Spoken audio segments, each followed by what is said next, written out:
We're live now? Yeah.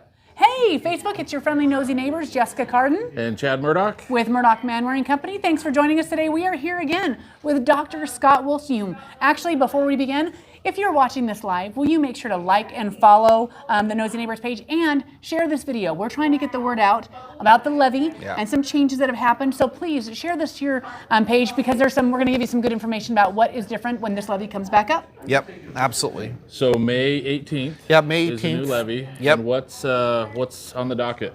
So instead of asking for an increase to our supplemental and our plant facilities levy like we asked for in March, we said we'll just ask to renew or keep the current levies that we have. And so it's not that we don't need those extra dollars, but thankfully there are some federal dollars that are coming to us that we feel can help backfill those needs that we have for that extra $2 million that we won't be on the levy this time. So what patrons will see is just asking them to renew the current levies that we've had, plant facilities for 10 years and the supplemental for the past 4 years. What does the levy pay for? When you're saying you renew it, what is that about? Excellent. So the plant facilities levy, we've had that in our district for almost 70 years now. That's as far back as we can track it. And it really goes just to help upkeep our buildings. So for equipment in our buildings, for electrical systems, plumbing systems, all those things that just keep those buildings up and running, replacing roofs.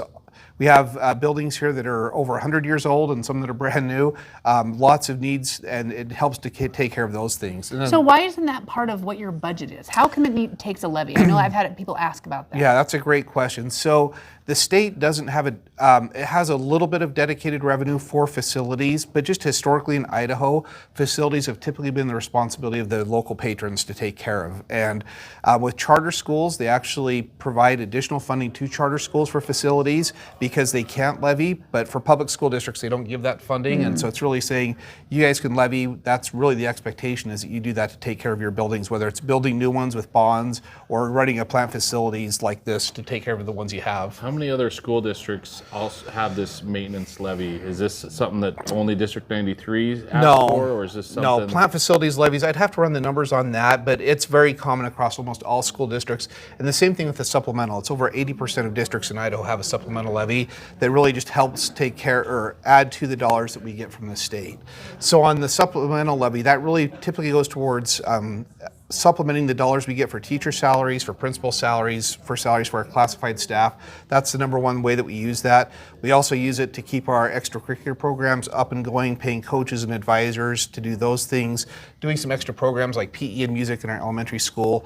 Those are some of the ways those dollars help. Which is a really important part of school. And it's something that Idaho has stayed when other states have let go of those things. Yeah. And these are important things. And I mean, if we want good teachers, we need to pay. Yeah, absolutely. I mean, as my mom being a teacher, they don't make much already. No, they really don't. And the states, people who coach, they don't make much. No. If you look at an hourly wage, it is just it's dollars per hour that they get. But really, this supplemental levy has helped us really recruit teachers from out of state. It's helped us keep teachers in our district where before we would oftentimes lose them to neighboring districts that were paying more. I can't tell you how important it's been in us really keeping great teachers in our district. Yeah. So this didn't pass in March. Right. Was there some miscommunication, or what? Why do you feel like it didn't pass? Well, I think I don't know about miscommunication. I think there's misunderstanding, and I just always take responsibility for that on what do we need to do better on communicating. I think one thing that was hard is because we're asking for an increase, then on the ballot people see we're going to be paying $48 per $100,000 more if this gets approved. By doing a renewal, then they'll see that this won't cost them any more than they're currently paying. And the reality is, with the growth that's coming into the district, they'll actually pay less to generate the same number of dollars than we paid last year because we've got more people in helping share the cost of it. Love that, because I think people worry about that. Is how they do. All this coming in, or is it costing us more? No, it's not. Yep. Yeah. Yep, that's absolutely true. So how was voter turnout last time? It was typical, and so I know it's low. It's always low when we only have school levies or bonds. So it was about 2,500, which is about 10% of our registered voters. So we definitely love to see more people come out, but that's not atypical for these types of elections either.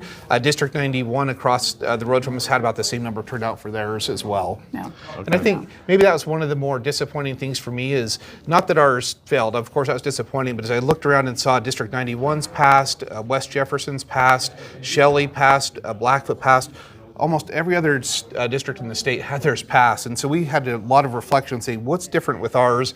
One thing we could talk about was that increase and of course how that plays out. And then of course there was a lot of information coming from people who are opposed to us raising taxes. And even though this I don't think would have raised it as much as we had to put on the ballot, there's certainly a lot of information coming out that creates some concern with our voters. So. Yeah. So in reality, what day do they vote? May 18th is when this will be on the ballot again. And again, this is just the renewal. So if this doesn't pass in May, then the reality we're facing as a district is we have to cut about $9 million out of our budget. That's a lot. And so it'll be a hit.